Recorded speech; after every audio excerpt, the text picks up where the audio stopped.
Bulletcast for life. Hello, ladies and gentlemen. I am at the UGWA house with UGWA owner and promoter, Boss Man Slash. Slash, what's going on, man? Nothing much, man. Good to see you. Nice to see you. It's been a little minute. Yep, getting ready for UGWA 30. Yes, the 30th anniversary of the UGWA. We're going to get into all that. But first up, the last time you were on the show was in 2022. So what are your thoughts? Good minute ago. Yeah, yes, absolutely. What are your thoughts on the UGWA over the past 4 years?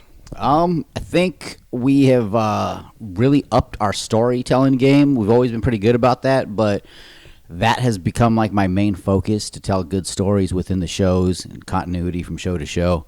And every year I try to have a different kind of like theme to it, and this year is kind of like legacy. So a lot of our stories have to do with like pulling from the past. Okay. Yeah, man. I mean, like, since we last talked, the biggest overarching stories were the Battle Kingdom coming together and imploding and everything with Cruz and Dutra. And we had Dutra on the show late last year, and we kind of really went into depth about that. Oh, wow. Obviously, the Graveyard Shift, that was a big one. I mean, that what started in the Level Up days. That was definitely the biggest heel faction we've ever had in UGWA, and it served its purpose. And like you've seen big stable, heel stables in the past, yeah. And people don't know when to pull the plug on things like that, yeah. And it just runs its course, and then it kind of goes past its course, and then it kind of becomes watered down.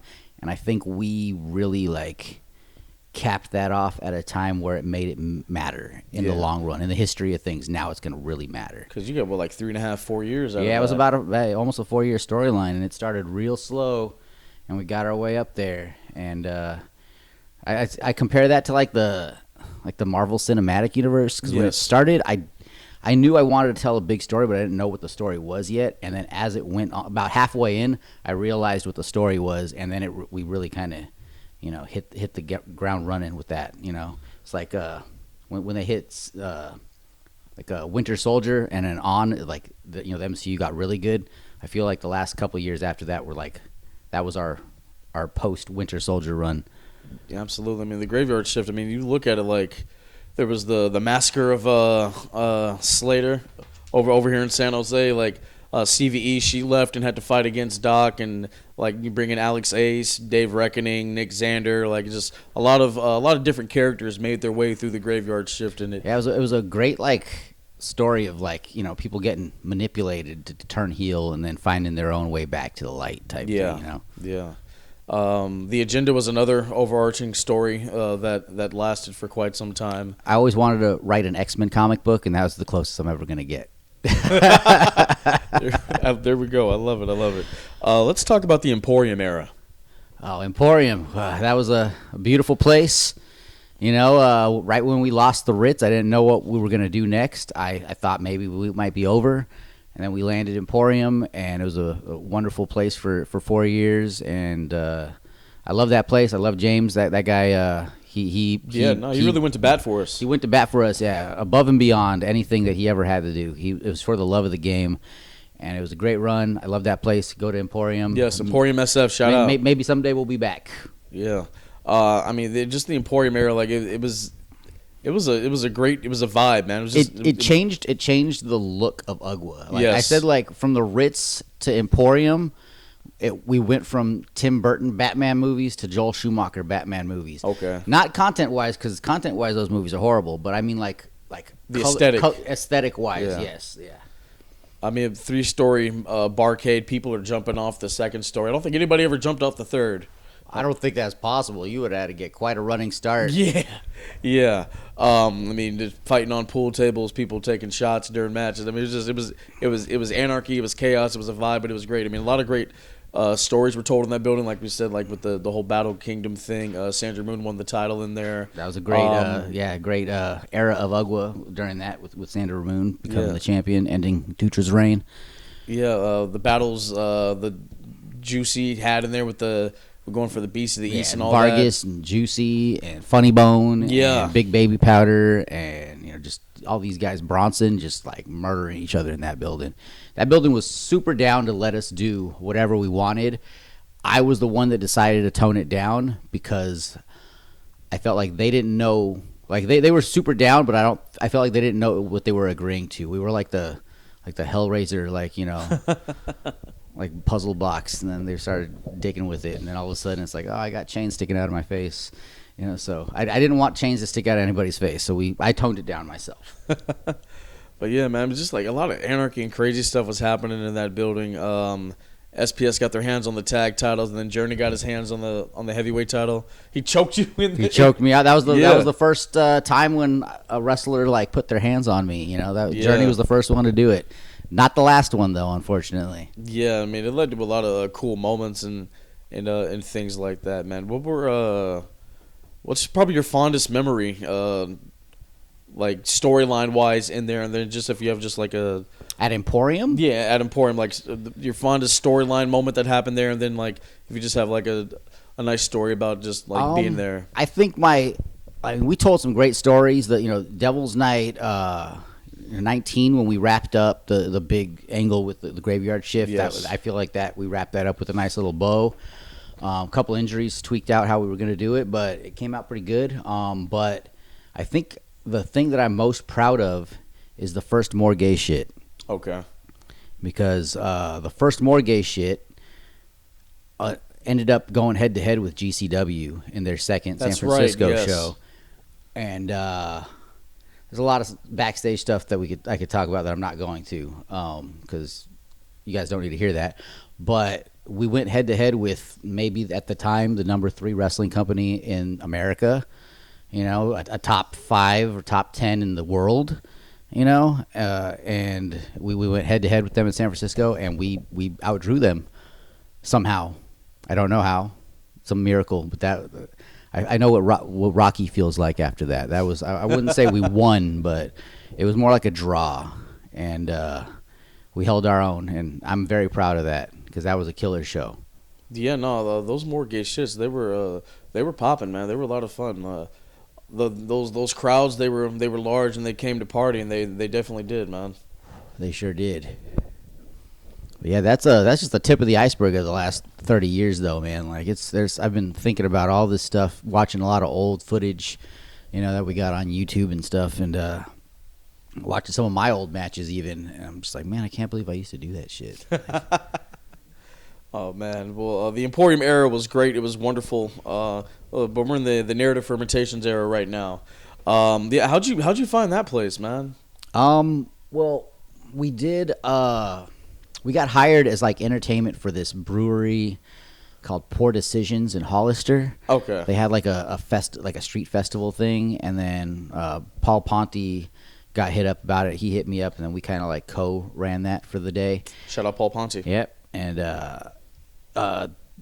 the narrative fermentation, since they brew their own beer, they were there because their beer was there, and they saw us for the first time, and they were like, "This is rad. I'd like to bring you in to our place." We had another brewery for a split second there, so we were like, well, we're taken, but things fell through with them, so we were like, all right, we got we can roll with you guys now, and we wound up at Narrative, and we've been there, how long now? 3 years? Yeah, just about. Just starting our third year, right? Yes. Yeah, so we're 2 shows deep into our third year. It's been a good time at Narrative. They let us do whatever we want. They take good care of us. The only problem is they only got one bathroom, so I always got to rent toilets. Don't forget, there's bathrooms in the back. Yes, there are restrooms. Don't let that discourage you from coming. Narrative fermentations have been fun, man. I mean, there's been a lot of cool things going on there. I mean, the OG tournament just happened there. Shout out Dave Dutra, the OG champ. Fresh, he won the title there. I mean, hey, let's talk about his rise real quick. Fresh, yeah, that was a killer, unexpected journey there for him to become the champion there in that 4-way. That was match of the year for last year, right? Yeah.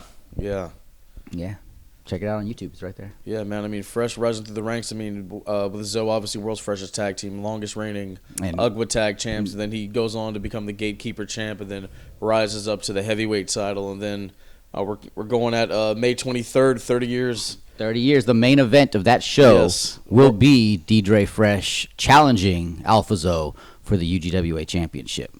Yes, man. That's a big one, man. That is. That's massive. How did we get there? It naturally kind of occurred that way, you know, like they both they both are, without a doubt, the greatest tag team in UGWA history already. But their individual, singles careers are starting to skyrocket too, and it just naturally came to this. They're both number one. They're both top contenders anywhere in the country. One's got the belt, the other one wants it. Let's go.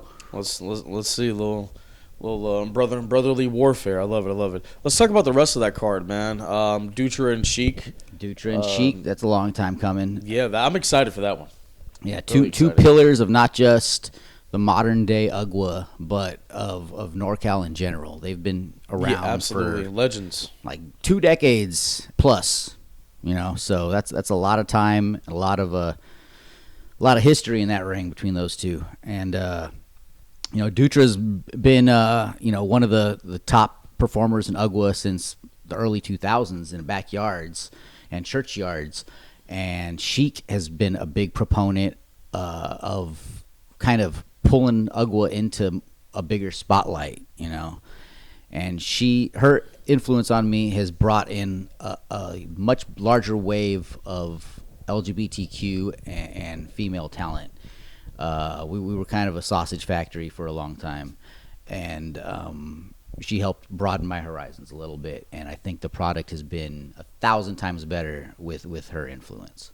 Yeah, man. Shout out Sheik. Shout out Dutra. That's going to be one of the bigger ones. And then what we got? We got Xander and Brett the Threat. Xander and Brett the Threat. They've had one match against each other already in UGWA, which is a killer matchup.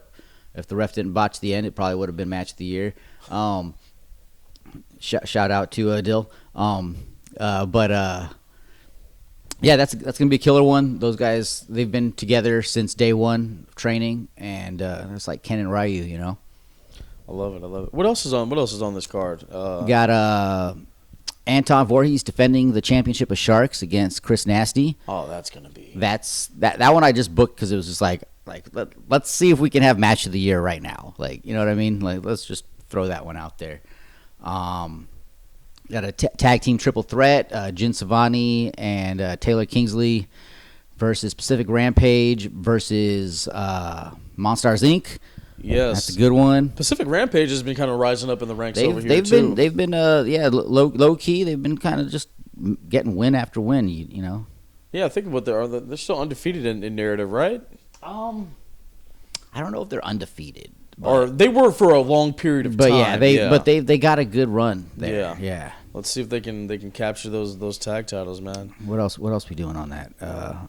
Midas Creed versus Cosmo Orion. Oh, that's gonna be fun. That's another one where I was just like, let's see if we can have a match of the year candidate. Cosmo right Kid is excellent. Yeah, he's killer. That's gonna be dope. I'm trying to think what else we got on the card. Well, this blunt's starting to kick in, and I'm forgetting the whole goddamn thing.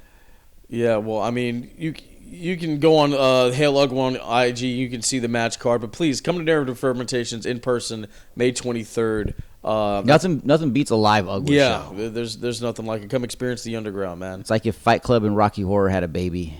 It's a good time. So, I mean, we've talked about the last 4 years of the UGWA, the Emporium Era, Narrative Fermentations, UGWA 30. After UGWA 30, what's next, man? What's the plans for the rest of the year moving forward? I was planning to end UGWA shortly after UGWA 30 initially. Okay. I changed my mind a long time ago. I think it was Megalomania 10. I changed my mind because that show was so good and that crowd was so apeshit that I just, how could I quit, right? So I changed my mind. We're gonna just keep rolling until I can't roll no more. Okay. But as far as I'm concerned, we're in the bonus rounds. I'm just trying to have fun with this, tell some good stories. That's what I enjoy doing, all the political shit and all that. It's a bunch of people chasing a dead squirrel, pretty much. The bubble popped. I've been saying the bubble was going to pop. That motherfucking bubble popped. So, indie wrestling, if you're good, you'll stick around. If you're riding the coattails of the wave of popularity, your company's probably already folded. Well, there you have it. Ladies and gentlemen, Narrative Fermentations, UGWA 30th anniversary, May 23rd, 6 p.m., San Jose. You don't want to miss it. Boss man, let the people know where they can find you and where they can find the UGWA. We're official UGWA on Twitter. Barely use that. Instagram's the place to go. HailUGWA on there. Sometimes we're on Facebook, but Instagram is the spot. Also, YouTube, free shows all day long, complete like almost the entire year. I think we missed one or two shows over the past couple years that aren't on there, but you can basically watch our continuity back to back to back to back to back to back to back, and enjoy us like a season of a show of something, because that's how we write our stuff. So go to YouTube, watch some free shit, enjoy our art. Yeah, thank you. And HailUGWA. HailUGWA.